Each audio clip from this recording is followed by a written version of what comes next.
이 고린도전서 15장은 우리가 흔히 부활장이라고 부르고 있습니다. 고린도 교회 안에 죽은 자의 부활에 관한 질문이 있었고, 그러한 질문에 대해서 사도 바울이 답을 하고 있는 장면인데요. 죽은 자의 부활, 과연 몸의 부활이 있느냐 하는 부분과 그 몸의 부활이 있다면 어떠한 형태로 부활할 것이냐 하는 이런 부분에 대한 질문입니다. 이러한 질문이 교회 안에 있게 되어진 것이 오늘날 우리의 시선으로 볼 때는 의아할 수가 있겠습니다. 왜 부활에 대해서 이런 궁금증이 있지, 의아심이 있지 하는 생각이 들는지 모르지만, 그 당시에는 충분히 이해가 되어지는 배경이 있습니다. 비록 예수를 믿어서 신앙 공동체 안에 들어왔다 할지라도 그들이 지금까지 살아왔던 삶의 그 배경인 헬라 철학의 영향을 한순간에 다 떨쳐버릴 수가 없어요. 헬라 철학 가운데 특별히 이원론이라고 하는 그 영향을 많이 받았는데, 이원론이라고 하는 것은 이 영과 육의 분리를 말하는 것입니다. 영선, 육악입니다.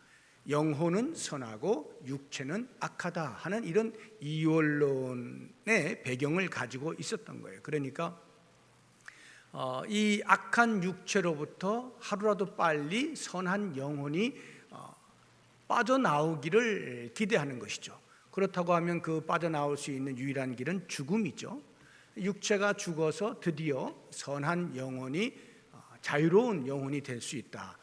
그래서 이 영혼 불멸 사상에 대해서만 늘 관심이 많았고, 이 육체가 다시 사느냐 마느냐에 대해서는 관심이 없었던 겁니다. 그러한 헬라 철학의 배경 속에 있던 사람들이 복음을 듣고 부활에 대한 소식을 듣게 되었을 때에 그들의 머리는 좀 혼란스러웠을 것입니다. 그래서 많은 사람들은 복음을 그대로 받아들였지만 그 가운데 일부는 여전히 왜 그래야만 되느냐, 왜 선한 영혼이 다시 악한 육체 가운데에 들어가게 되어지는 무리수를 두느냐, 한번 죽으면 끝나는 것인데 다시 몸이 부활하여서 그 선한 영혼이 또 고생을 해야 되느냐, 이러한 생각을 하게 된 것입니다. 그래서 이제 사도 바울이 이야기를 하는 거예요. 내가 너희들에게 전에 전한 복음은 그렇지 않지 않았느냐, 이렇게 이야기를 하는 것입니다. 사도들로부터 내가 받은 것이 있고 그것을 너희들에게 전달하였다 하였는데, 그 사도들로부터 받은 것을 고린도 교회 성도들에게 전달한 내용을 핵심적으로 3절과 4절에서 이야기를 해주고 있어요.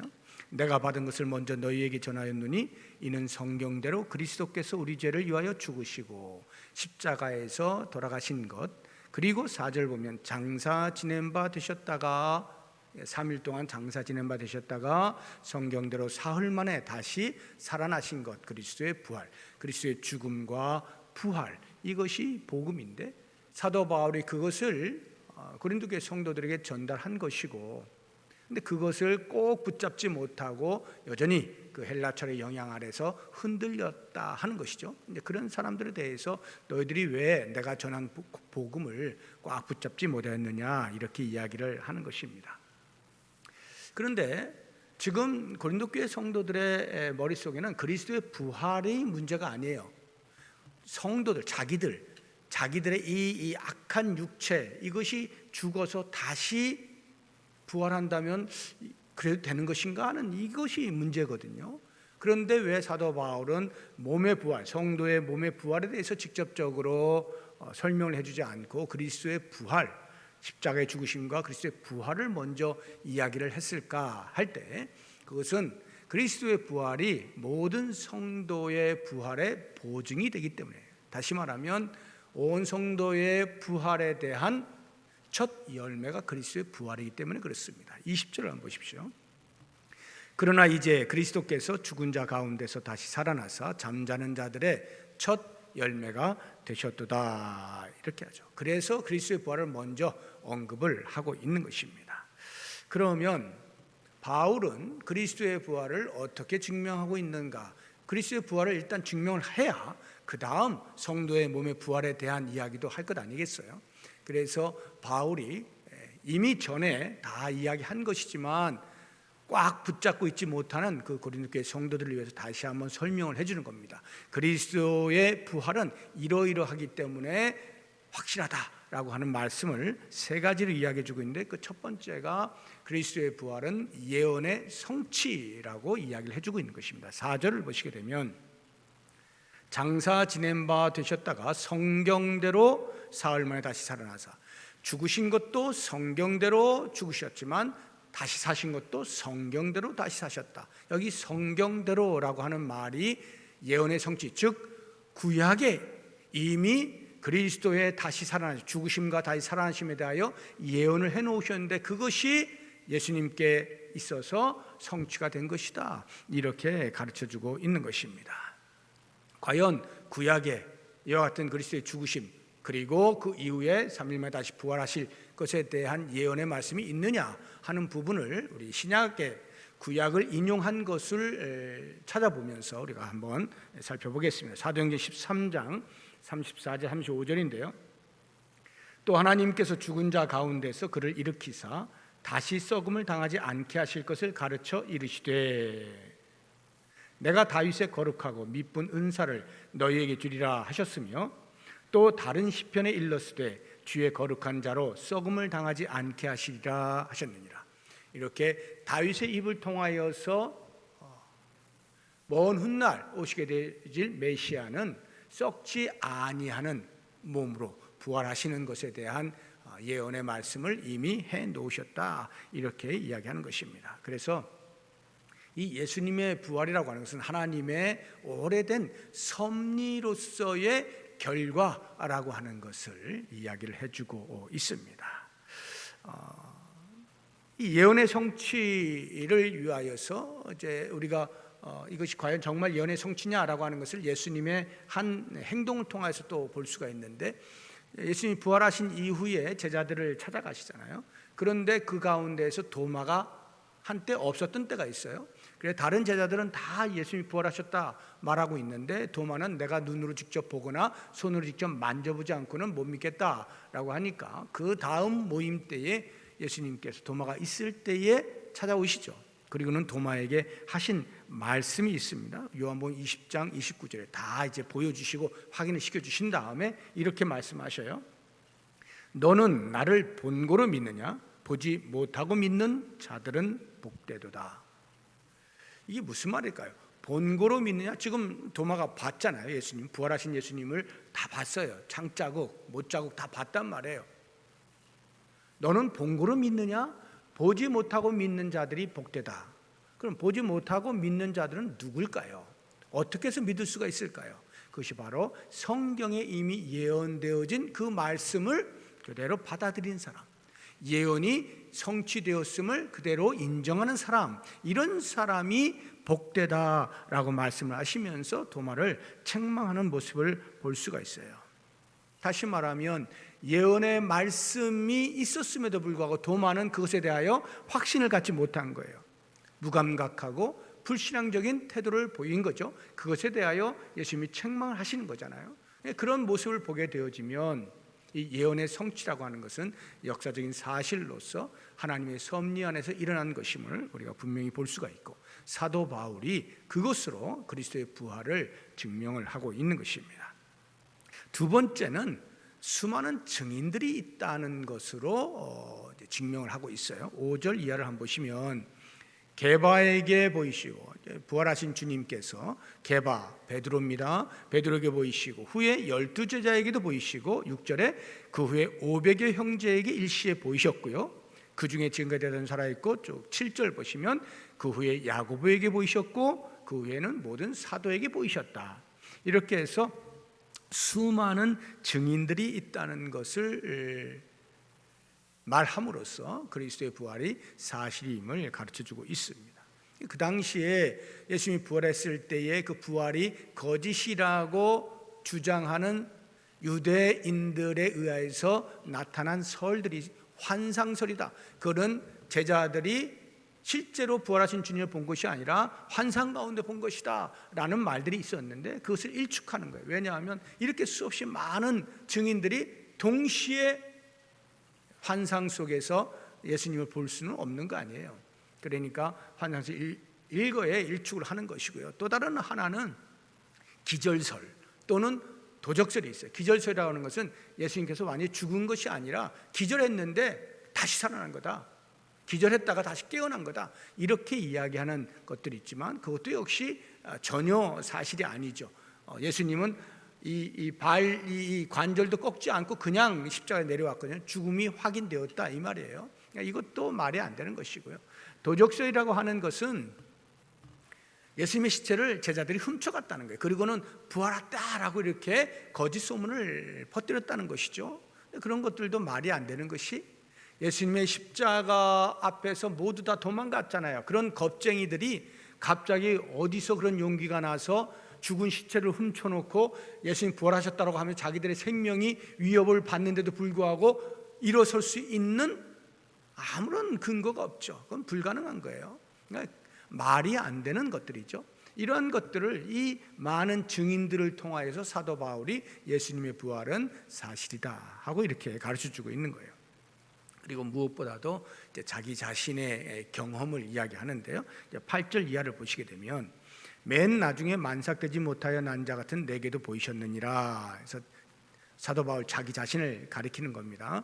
나는 사도 중에 가장 작은 자라 나는 하나님의 교회를 박해하였으므로 사도라 칭함받기를 감당하지 못할 자였는데, 그러나 내가 나 된 것은 하나님의 은혜로 된 것이니 내게 주신 그의 은혜가 헛되지 아니하여 내가 모든 사도보다 더 많이 수고하였으나 내가 한 것이 아니요 오직 나와 함께 하신 하나님의 은혜로다 라고 이야기를 하면서 그리스도를 만난 경험, 다메섹으로 가는 그 길에서 빛으로 만나신 그 예수 그리스도를 증거할 뿐만 아니라 무엇보다도 자신의 삶이 그리스도를 만난 이후에 180도 달라진 그것을 증거를 내세우고 있는 것이죠. 예수 믿는 사람들을 잡으러 가던 자신이 어떻게 그 예수를 증거하는 사람으로 바뀔 수가 있겠느냐. 그리스도의 부활이 없이 이것은 내 의지로 할 수 있는 것 아니고 그것을 통하여 내가 얻을 수 있는 유익은 아무것도 없는 것이다. 오직 그리스도의 부활이 사실이고 내가 그것을 경험하였기 때문에 내가 이렇게 바뀐 것이다 증거를 하고 있는 것입니다. 이런 것들을 통해서 그리스도의 부활을 사도 바울은 강력하게 고린도 교회 성도들에게 말해주고 있는 것입니다. 그렇다고 하면 이제 우리가 그 그리스도의 부활을 믿는 사람으로서 우리의 부활을 기대하고 있는 사람들로서 과연 부활 신앙을 가지고 있다라고 할 때 그 부활 신앙이 우리의 삶에 어떤 영향력을 미칠 것이냐 하는 부분을 같이 생각해 보려고 해요. 그래서 오늘 말씀의 제목이 부활 신앙의 능력입니다. 부활 신앙을 가지고 있는 자에게 어떠한 능력이 나타나는가, 부활 신앙을 가지고 있으면 어떠한 삶을 살 수 있는가 하는 부분을 같이 몇 가지 생각을 해보려고 하는데, 제일 먼저 볼 수 있는 것은 외부로부터의 박해를 견디게 된다 하는 것입니다. 부활 신앙을 가진 사람은 박해가 와도 고난이 와도 견디게 된다. 견딜 힘이 있다는 거예요. 6절을 한번 보시기 바랍니다. 중간에 보시게 되면 그 중에 지금까지 대다수는 살아있고 이렇게 이야기하죠. 그러니까 500의 형제에게 일시에 보이셨는데 그 중에 대다수가 아직도 살아있다. 그리고 어떤 사람은 잠들었다. 잠들었다는 건 죽었다는 말인데, 여기 대다수가 살아있다라는 말, 그것은요 단순히 정보를 전달하려고 하는 말이 아니에요. 500여 명의 증인이 있는데 그 가운데 뭐 한 480명 정도는 지금도 살아있고 한 20명 정도가 죽었어 하고 어떤 정보, 사실을 고린도 교회 성도들에게 알려주기 위하여 이 말을 하고 있는 것이 아니라 현재 대다수 살아있다라고 하는 그 사람들의 상태를 기술하고 있는 거예요. 대다수 사람들이 살아있다라고 하는, 왜 어떻게 살아있느냐, 이 이야기를 하고 있는 거예요.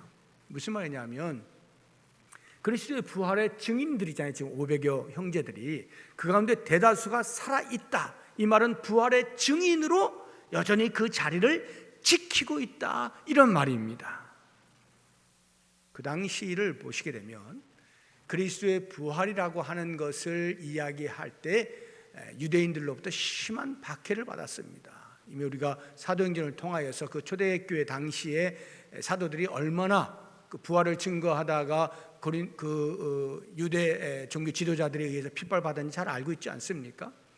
이것이 비단 사도들 뿐이겠어요? 일반 성도들도 마찬가지죠. 그러니까 그리스도의 부활을 이야기하게 되어지면 외부로부터 심한 박해를 받을 수밖에 없는 환경인 거예요. 그런데도 불구하고 여전히 그 자리를 계속 지키고 있다. 대다수의 사람들이 살아있다. 대다수의 사람들이 여전히 그리스도의 부활의 신앙으로 그 자리를 지켜내고 있다. 이 이야기를 하고 있는 거죠. 아무리 심각한 박해가 찾아온다 할지라도 버티고 견딘다는 말을 해주고 있는 거예요. 그럼 우리가 한번 생각해 보세요. 이 사람들이 어떤 사람들이었을까? 과거에 예수님이 공생의 기간 동안에 많은 제자들을 거느리면서 많은 일들을 하셨잖아요. 기적도 보여주시고 정말 상상을 초월하는 그런 교훈도 하시고 그렇게 많은 사람들이 추종을 했는데 정작 십자가의 사건이 다가오게 되어질 때 그 많던 사람들이 다 어디 갔어요? 뿔뿔이 흩어지지 않습니까? 예수님의 최측근이라고 하는 12 제자들조차도 전부 다 그 십자가의 사건으로 인하여서 혹시 나도 잡힐까? 혹시 나도 잡혀서 죽지는 아니할까? 전부 잠적하고요, 도망가고요. 이런 일들이 벌어지지 않았어요? 완전 겁쟁이들이잖아요. 두려움과 공포 속에 살던 그 사람들이잖아요. 그런 사람들이 180도 다른 행동을 지금 보이고 있는 것입니다. 그리스도로 인하여서 그 이름 때문에 내가 능욕을 받는다. 그것은 하나님이 나를 인정해 주신 것이니까 내가 오히려 기뻐한다. 이렇게 바뀌어버리는 거예요. 우리 사도행전 한번 볼까요? 5장 41절인데요. 사도들은 그 이름을 위하여 능욕받는 일에 합당한 자로 여기심을 기뻐하면서 공의 앞을 떠나요. 어마어마한 박해가 밖에서부터 찾아오고 있는데 그러한 박해를 받는 존재로 합당히 여김을 기뻐하면서 어떻게 이럴 수가 있어요? 도망가기 급급하고 숨기 급급하고 잠적하였던 그 사람들이 그리스도의 부활과 함께 전혀 다른 사람이 될 수 있었던 것, 대다수의 사람들이 살아있다는 것이 바로 이것을 의미하는 거예요. 그렇다고 하면 우리가 오늘날 예수 그리스도의 부활 신앙을 가진 자로서 과연 그 당시에 그 부활의 경험을 한 제자들처럼 그렇게 살 수 있느냐 할 때 우리는 직접적으로 예수 믿는 것 때문에 박해를 받는 경우도 있을 수 있겠습니다만 각자의 그 삶의 상황에 따라 직접적이 아니더라도 간접적인 영향을 받을 수도 있겠어요. 예수 믿는 것 때문에 손해를 본다든지 말이죠. 아니면 꼭 그러한 것이 아니어도 일상의 삶 가운데 찾아오는 고난들도 얼마든지 있을 수 있어요. 그런 것들을 다 망라해서 고난이 올 때, 박해가 찾아올 때, 역경이 있게 되어질 때 과연 어떻게 할 것이냐.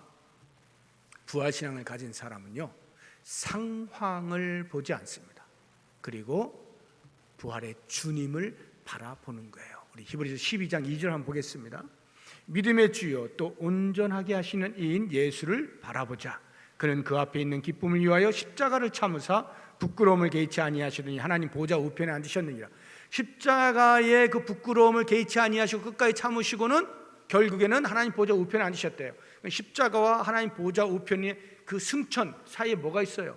부활이 있잖아요. 부활하신 예수 그리스도, 그분이 우리의 믿음을 온전하게 하시는 분인 것을 확신하고 그 주님을 바라보자. 이렇게 히브리 기자가 권면을 하고 있는 거예요. 상황을 바라보면 그 상황 속에서는 길을 찾을 수가 없어요.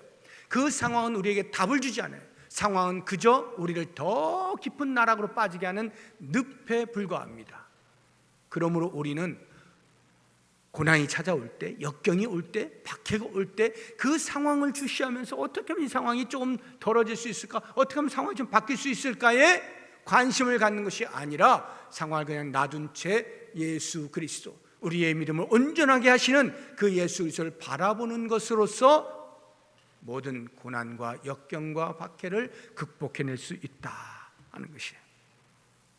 그리고 그러한 박해가 찾아올 때, 고난이 다가올 때 그냥 가만히 앉아 있는 것이 아니라 오히려 더 주의 일에 힘쓰는 일을 해야 하는 것입니다. 우리 58절 보겠습니다. 고린도전서 15장 58절인데, 그러므로 내 사랑하는 형제들아, 견실하며 흔들리지 말고 부활신앙에서 흔들리지 말라는 말이에요. 항상 주의 일에 더욱 힘쓰는 자들이 되라. 밖에서 나를 흔들면 흔들수록 사탄이 나를 계속 괴롭히고, 굳이 네가 부활신앙을 가질 필요가 뭐 있어? 이렇게 힘든데 네가 무슨 부활신앙을 갖는다 그래? 끊임없이 도전해 올 때 더욱 주의 일에 힘쓰라는 거예요. 왜냐하면 그리스도께서 부활하신 것처럼 우리도 부활하게 되어질 것이고, 그 부활의 약속은 우리에게 최고의 헌신을 요청한다는 것이에요. 우리가 그리스도의 부활처럼 다시 부활하게 되어질 그 영광스러운 자리에 있다 하는 약속은 주께서 우리에게 최고의 헌신을 요청하기 때문에 더욱 주의 일에 힘쓰는 사람이 되어야 하는 것이고요. 그것은 우리를 못살게 굴거나 내가 너를 구원했으니까 이제 내 마음대로 내가 부려먹겠다, 이런 의미가 아니라 그 영광의 자리, 주님께서 그러한 우리를 위하여 예배해 놓으신 상급이 있다는 것을 말씀하고 있는 거예요. 다시 한번 58절 보겠습니다. 뒷부분을 보시게 되면 너희 수고가 주 안에서 헛되지 않기 때문이다. 더 힘써라. 왜냐하면 너희가 수고한 그대로 분명히 상급이 있을 것이기 때문이다. 이렇게 말씀을 해주고 있는 것입니다. 그러므로 우리는 고난이 다가올 때, 박해가 올 때, 외부로부터 어떤 풍랑이 나를 엄습하려고 할 때에 그 상황을 보지 말고 우리의 믿음을 온전하게 해주시는 예수 그리스도를 바라보고, 또 한편으로는 그냥 앉아있지 말고 오히려 역으로 더 주의 일에 힘쓰게 되어질 때에 이 땅에서도 박해를 견딜 수 있을 뿐만 아니라 저 천국에서 부활한 몸으로 영광의 자리에 있게 되어질 때 주께서 예비해 놓으신 상급을 받을 수 있다는 것 꼭 기억하시길 바랍니다. 부활신앙을 갖게 되어질 때 우리의 삶에 미치는 영향력 두 번째를 생각해 보면, 그것은 박해를 넘어서서, 고난을 넘어서서 죽음조차도 두려워하지 않을 수 있게 됩니다. 죽음을 두려워하지 않게 됩니다. 다시 한번 6절을 보시기 바랍니다. 맨 뒷부분에 어떤 사람은 잠들었으며 이렇게 이야기하죠. 어떤 사람은 잠들었다, 죽었다, 이 말이에요. 이것 역시 마찬가지입니다. 앞에 있는 것처럼 단순히 정보의 전달을 하고자 하는 말이 아니에요. 80%는 지금 대부분 살아있고 한 20% 정도가 죽었어 하고 그 정보, 사실의 전달을 하기 위하여 이 말을 하고 있는 것이 아니라 죽음조차도 부활신앙 앞에서는 무기력하다라고 하는 것을 이야기를 해주고 있는 거예요. 어떤 사람들은 잠들었다 할 때 그 잠든 것이 그렇게 박해를 받고 심지어 죽임을 당하는 그런 상황 속에서도 부활신앙을 놓지 아니하고 오히려 죽음을 받아들였다, 이런 이야기거든요. 사망의 권세를 한번 생각해 보세요. 사망의 권세. 우리 모든 사람은 다 죽잖아요. 죽는데 예를 들어서 살 만큼 살고 죽는다라고 할 때 우리는 보통 그것을 자연사라 그러죠. 나이가 들어서 노쇠하여서 죽게 되어지는, 이것은 우리가 참 은혜라고도 봅니다. 살 만큼 살았다, 어느 정도 인정이 돼요. 그래도 죽고 싶지는 않겠지만 그래도 살 만큼 살았어, 이렇게 어느 정도는 수긍이 되어져요. 그런데 우리 인생을 보게 되어지면 그런 자연사만 있는 게 아니죠. 사고사가 끊임없이 일어나고 있습니다. 우리가 기도도 하였지만 그 러시아와 우크라이나가 전쟁을 한 동안에 얼마나 많은 민간인들이 죽어가고 있습니까? 군인들은 뭐 안 죽습니까? 그들도 똑같이 생명인데요. 많은 사상자가 생겨나죠. 우리는 먼 곳에서 일어나는 일이기 때문에 나와 어떤 밀접한 어떤 관계가 형성되어 있지 않기 때문에 그냥 뉴스로 듣고만 있지만 실제 그 속에 있는 사람들, 친지들의 입장을 생각해 보면 참으로 놀랄 만한 일이죠. 어쩌자고 이러한 일이 벌어지게 되었는가? 왜 우리 가정에 이런 일이 벌어졌나? 왜 우리나라에 이런 일이 벌어졌나? 하지 않겠습니까? 우리 기아에 대해서도 같이 기도했습니다만 하루 동안에 죽어가는 어린 아이들, 먹을 것이 없어서 아프리카나 서남아시아나 이런 쪽에 보시게 되면 수천 명, 또 통계가 워낙 많은 것을 통계를 내고 있어가지고 어떤 경우에는 수만 명까지도 이야기를 합니다.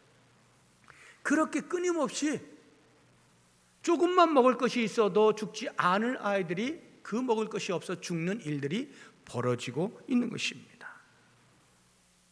지금 우리가 겪고 있는 이런 전염병, 코로나, 원숭이 두창, 등등등등, 지금도 또 변이된 어떤 바이러스를 이야기하고 있잖아요.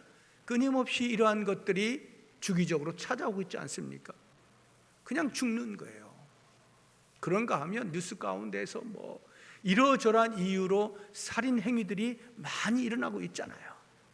멀쩡한데 사랑에 실패했다라고 죽이고 뭐해서 죽이고 뭐해서 죽고, 끊임없이 사건 사고로 인하여 죽는 소식들을 우리가 접하고 있습니다. 그런 걸 보게 되어질 때 우리 인간이 얼마나 무기력한 존재인가, 그 사망의 권세 앞에서 피하질 못하고 그냥 당할 수밖에 없는 존재라고 하는 것을 생각해 보면요, 조금만 나와 가까이 있는 사람에게서 그 일이 일어나게 되어질 때 받는 충격이라고 하는 것은 말로 표현할 수가 없는 것입니다. 그만큼 사망의 권세는 온 인류를 덮고 있다 해도 과언이 아닌 거예요. 그런데 바로 그러한 사망의 권세를 눈앞에 두고도 사도 바울이 이야기를 하는 것입니다. 성도의 죽음은 잠자는 것이라고 표현하는 거예요. 잠자는 것이다. 잠을 잔다는 말은 하루 종일 일을 하고 이제 잠을 통하여 쉼을 얻겠다 하는 말이고, 그 쉼을 얻은 후에 다시 일어나서 활동하겠다 하는 말이 잠자는 것 아니겠습니까? 성도의 죽음이 잠자는 것이다라고 표현을 할 때에는 이 땅의 삶이 끝이 아니고 오히려 그 잠시 쉼을 통하여 그 다음 세상이 있는데, 그 다음 세상은 우리가 앞서 경험한 세상과는 비교도 할 수 없는 영원이라고 하는 무한대의 시간 속에서 주님께서 우리에게 주신 영생을 선물로 받아 살게 되어지는 영광스러운 삶이라는 것이에요. 이게 성도의 죽음을 통하여 만날 수 있는 영광스러운 자리인 거예요. 그러니까 성도의 죽음은 끝이 아닌 거예요. 두려움이 아닌 거예요. 오히려 그런 영광의 자리로 들어가는 문이 되어지는 것에 불과한 거죠. 그래서 사도 바울은 과감하게 그 죽은 상황을 잠잔다라고 표현을 하고 있는 것입니다. 그렇다고 하면 이제 우리가 그와 같이 죽음을 극복할 수 있는, 죽음을 두려워하지 않을 수 있는 이 부활신앙, 어떻게 우리의 삶 가운데 적용을 해야 될 것이냐 생각해 보면, 사망이, 앞서 제가 말씀드린 것처럼 그 사망의 권세라고 하는 것, 사망이 소리치면 그 앞에 아무도 꼼짝을 못하는 그러한 어마어마한 큰 소리를 내지 않습니까? 내가 너를 죽일 거야, 이렇게 말을 할 때 두려워하지 말라는 거예요. 오히려 사망이 그렇게 큰 소리를 내는 이유는, 사망이 그렇게 우리를 콱 조여서 꼼짝 못하게 만드는 것처럼 보이는 이유는, 사망 자신이 얼마 있지 아니하여서 사망을 당하게 될 것임에 대한 두려움의 발로로서 큰 소리를 치고 있다, 이렇게 보시면 틀림이 없습니다.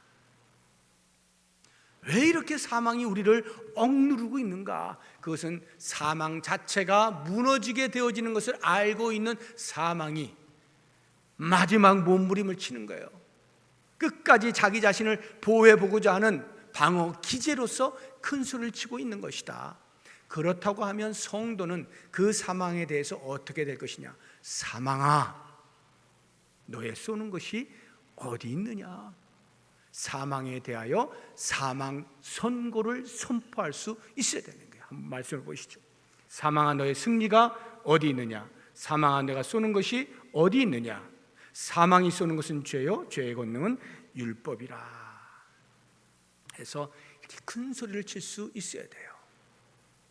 이 부분은요, 사도 바울이 부활을 경험하고 그 사망에 대하여 확실한 인지를 한 다음에 사망에 대하여 사망 선고를 내리는 선포 이전에 이미 구약 시대에 하나님께서 선지자를 통하여서 사망에 대한 선포를 해놓고 계시는 것을 볼 수가 있어요. 우리 호세아서 13장 14절 한번 보겠습니다. 내가 그들을 수월의 권세에서 속량하며 사망에서 구속하리니, 사망의 권세에서 당신의 백성들을 구원하시겠다라고 하나님께서 약속하시는 거예요. 사망아 너의 재앙이 어디 있느냐, 수오라 지옥아 내 멸망이 어디 있느냐, 뉘우침이 내 눈앞에서 숨으리라 해서 이미 사망에 대하여 사망 선고를 내리시고 있는 것을 볼 수가 있어요. 그래서 부활신앙을 가진 사람이 할 수 있는 특권이라고 하는 것은 그 사망의 권세에 대하여 두려워하는 것이 아니라 오히려 사망에 대하여 사망 선고를 내리는 거예요. 선포하는 거예요. 사망아 너의 쏘는 것이 어디 있느냐. 이것이 진정으로 부활신앙을 가진 사람의 삶의 태도다 하는 것을 꼭 기억을 하시고, 더 이상 죽음에 대하여 두려움을 갖지 마시고 저 천국을 소망하면서 담대하게 부활신앙으로 살아갈 수 있길 바라고요. 마지막 한 가지 더, 그 부활신앙이 우리의 삶에 미치는 영향력 한 가지를 보자고 하면 그것은 화해와 용서입니다. 화해와 용서. 부활신앙은 우리에게 화해와 용서를 가르쳐요. 5절을 한번 보시기 바랍니다. 5절 보시면 게바에게 보이시고 부활하신 주님께서 베드로에게 보이시고 후에 12제자에게 보이셨다, 이렇게 말씀하고 있지 않습니까? 제일 먼저 베드로를 언급하고 있는 이유가 무엇일까를 생각해 보시기 바랍니다. 베드로가 어떤 인물이에요?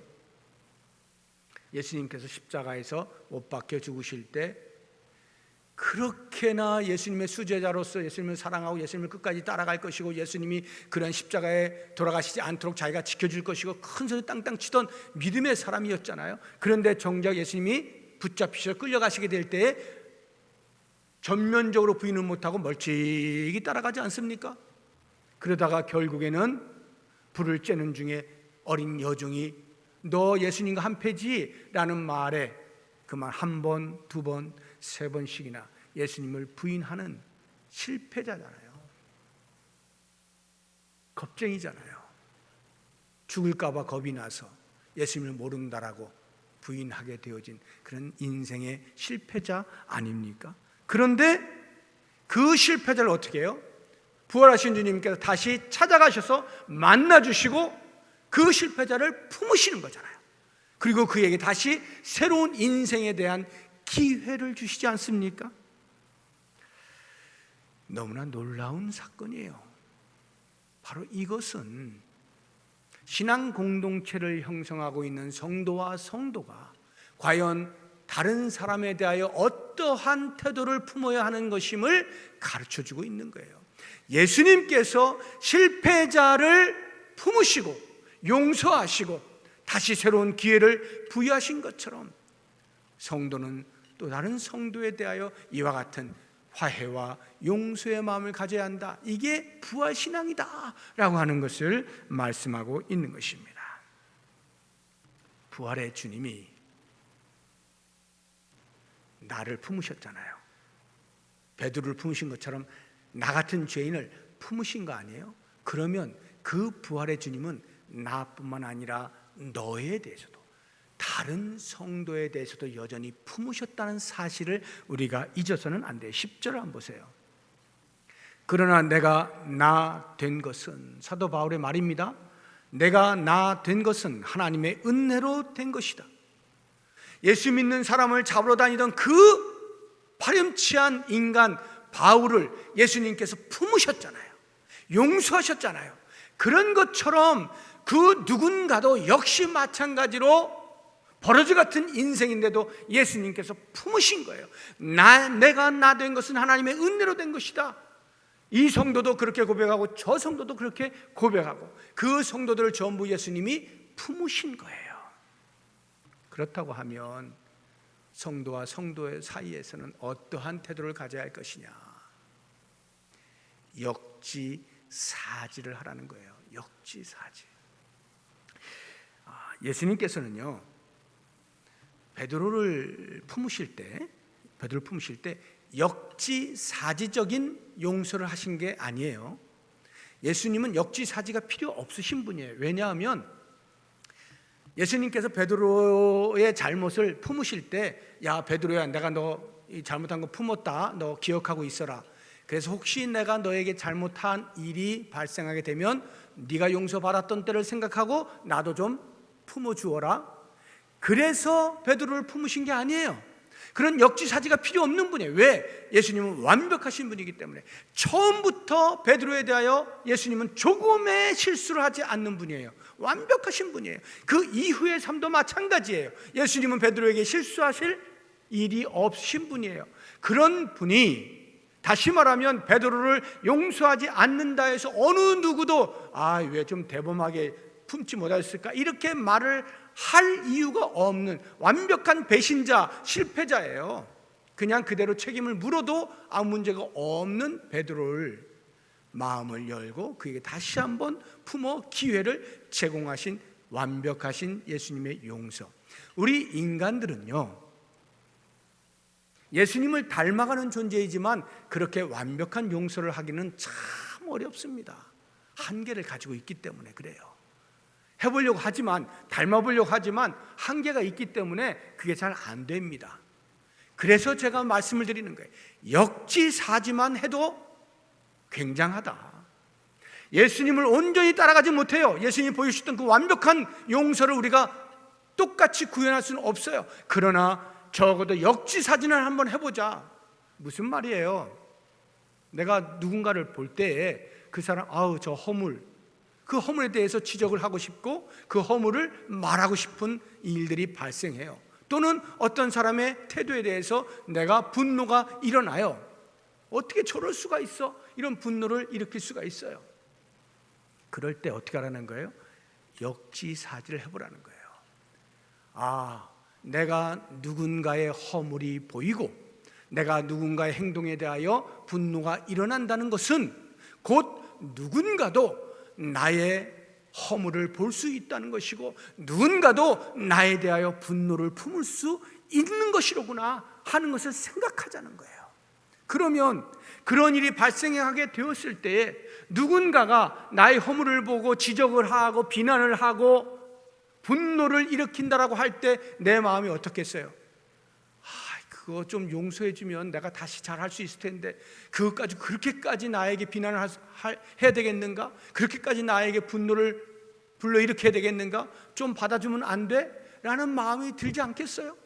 바로 그와 같은 마음으로 누군가에 대하여 비난을 하고 싶고 분노를 폭발하고 싶을 때에 내가 누군가로부터 그러한 관용을 얻고 싶은 것처럼 그 사람을 받아들이라는 거예요.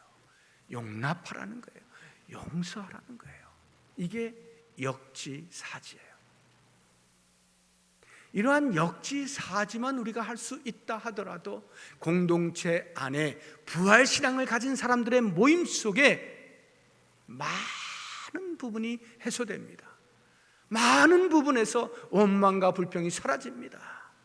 오히려요, 겸손함으로 서로를 세워주면서 아름다운 하모니를 이루게 되어지고 감사와 기쁨으로 넘치는 삶을 살아갈 수가 있게 되어진다 하는 것입니다. 부활신앙을 가지고 있는 공동체, 우리 교회는요, 이렇게 서로에 대하여서 존중하고 존경하고 양보하고 배려하고 격려하면서 서로에 대한 태도를, 부활신앙의 태도를 가지게 되어질 때 건강한 공동체를 세워갈 수가 있고 부활하신 주님께서 우리를 바라보시면서 흐뭇해 하실 그러한 공동체를 세워갈 수 있다는 것 꼭 기억하시고 오늘 말씀을 통하여서 우리의 개인적인 삶뿐만 아니라 공동체 안에서 이 부활신앙이 어떻게 우리의 삶을 바꿔가는가, 우리의 삶에 영향을 미치는가를 깊이 생각하시고 좋은 공동체, 건강한 공동체, 행복하고 웃음이 꽃 피어지는 그러한 공동체 만들어가는 일에 우리 모두가 노력하고 서로를 용납하고 용서하는 아름다운 공동체 만들어 가시기를 주의 이름으로 축복합니다. 기도하겠습니다.